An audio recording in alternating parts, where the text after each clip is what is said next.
Ons skrifgedeelte van vandag kom uit 1 Korintiërs 13 vers 12.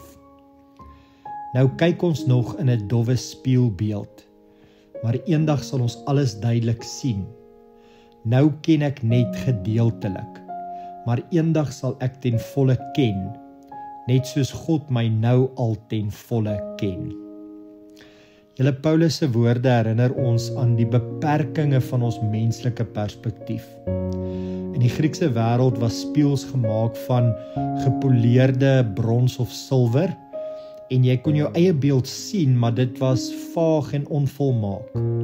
Net so beleef ons tans God, die lewe en selfs onsself in fragmente, nooit volledig nie. En tog lê die goeie nuus in die tweede helfte van die vers. God ken ons nou al volkome. Ons sien hom nog vaag, maar hy sien ons helder. Ons sien nog net ten dele, maar hy verstaan absoluut heeltemal.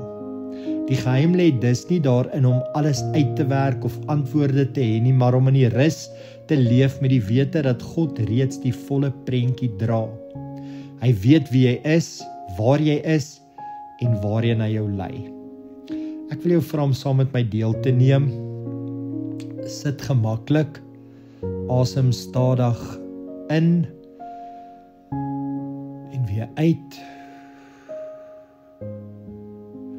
Plaas jou hand nou op jou hart en dan fluister jy die volgende.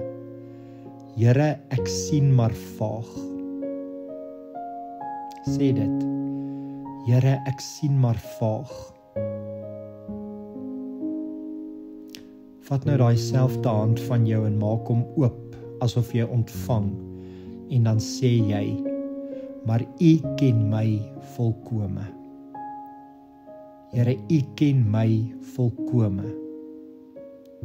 Kom ons herhaal dit nog een keer in stilte.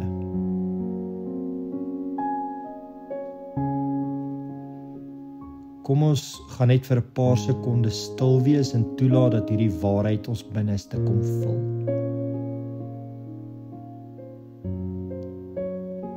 Jy weet dalk van iemand anders wat onsekerheid beleef vandag. Kom ons bid vir hulle.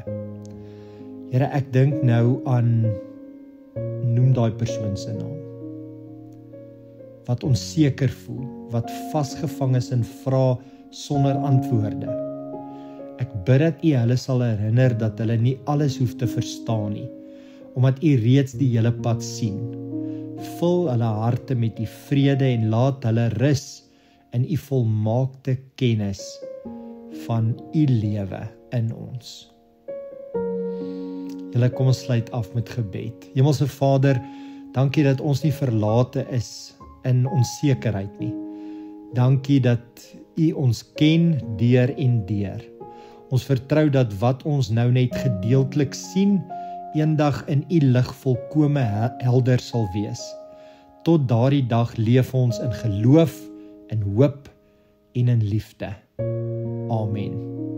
Sit net nog vir so 'n oomblik stil en weet, Hy's naby jou.